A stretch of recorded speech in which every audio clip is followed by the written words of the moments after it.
Hello friends, welcome to Free Grammar Lessons. In this video, we will learn 6 important rules of subject-verb agreement. So without a further go, let's get started. Firstly, we will remember what we already learned in our previous video. We learned the subject-verb agreement. So what is the subject-verb agreement? For a happy married life, a husband must agree with whatever the wife says, right? Obviously right, huh? In the same way, in case of subject-verb agreement, for making a sentence grammatically correct, a verb must agree with its subject in number. That is to say, in any sentence, singular subject must have singular verb and plural subject must have plural verb. This is the most general rule, so I will repeat it again. Singular subject must have a singular verb and plural subject must have plural verb. Please note, this statement holds true only when subject is in third person. Now, let me give you an example of it. Basketball rolls across the floor. Here, basketball is singular, so singular verb rolls is used. Let's look into an example where plural noun is used. Basketballs roll across the floor.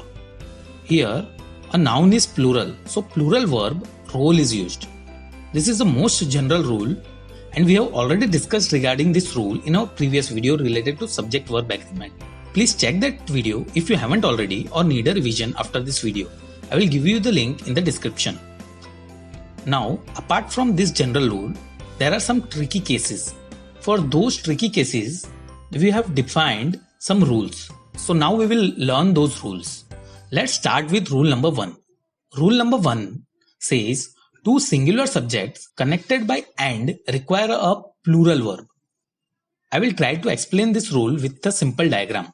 Here, singular subject 1 is joined with singular subject 2 and it is joined by and. So, it requires a plural verb. For example, gold and silver are a precious metal. Here, gold and silver are singular subjects, but combining them both makes the meaning of those words plural.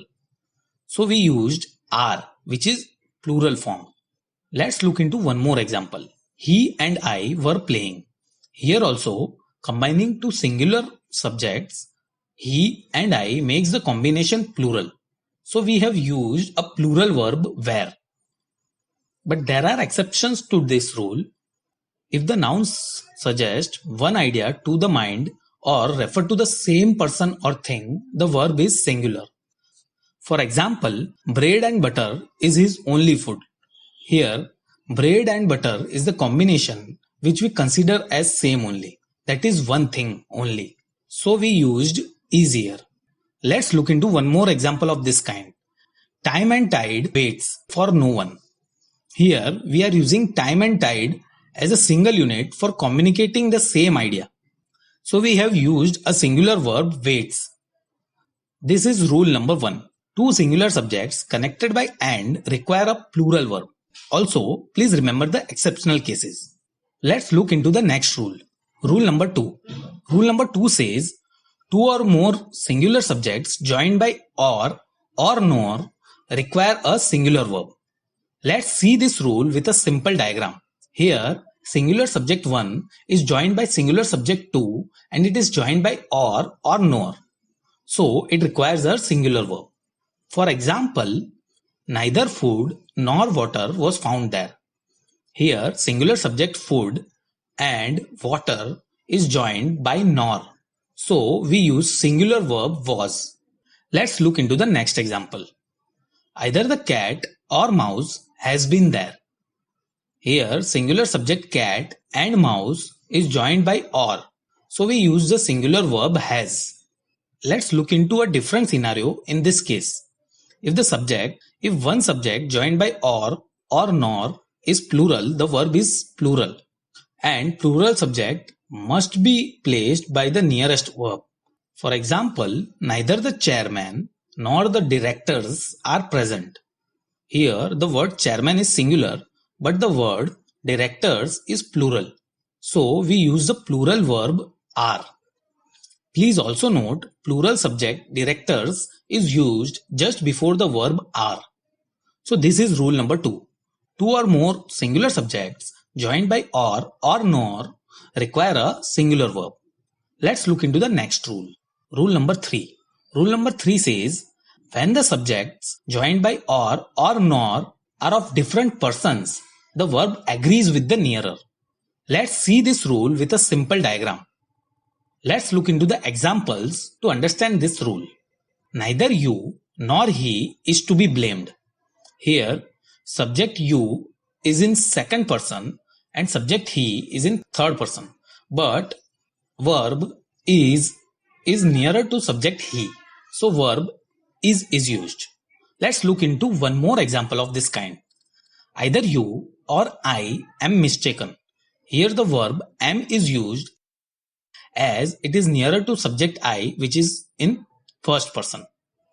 So this is rule number 3.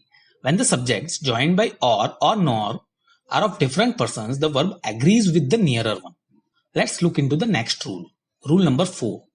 Rule number 4 says words like either, neither, each, everyone, many must be followed by a singular verb. For example, every one of the boys loves to ride the car. Here we have used a singular verb loves because the word everyone is used here. Let's look into one more example of this kind. Many a man has done so. Here we have used a singular verb has because the word many is used. So this is rule number 4. Words like either, neither, each, everyone, many must be followed by a singular verb. Let's look into the next rule. Rule number 5. Rule number 5 says some nouns which is plural in form but singular in meaning takes a singular verb.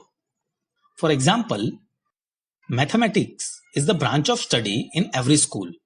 Here the noun mathematics is in plural form but it is singular in meaning. So we have used is here. Let's look into one more example of this kind. The news is true. Here the noun news is in plural form but it is singular in meaning. So we have used is here. So this is rule number 5. Noun which is plural in form but singular in meaning takes a singular verb. Let's look into the next rule.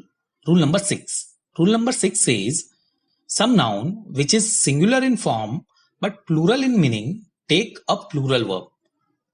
For example, 1 dozen apple cost 1000 rupees. Here the word dozen is in singular form but it is plural in meaning.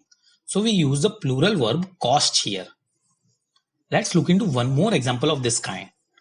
The couple is going out this week.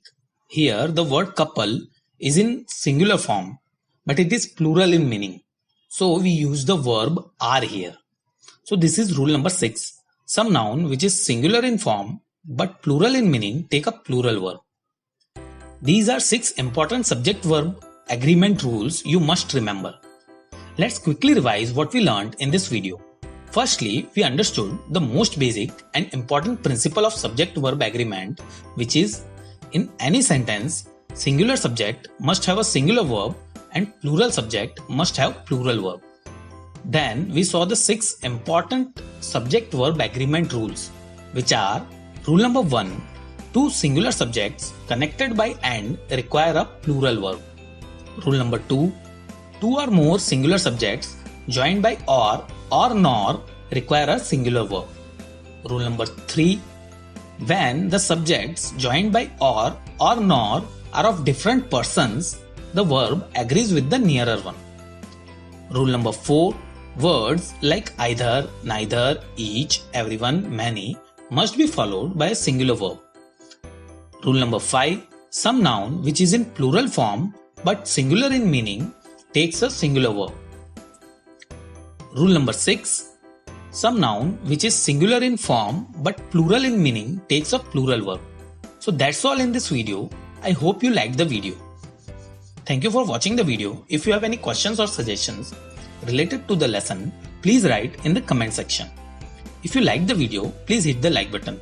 Do share the video so others can learn, and do subscribe to this channel and also press the bell icon to get regular updates about the course. We will meet in the next video. Till then, goodbye.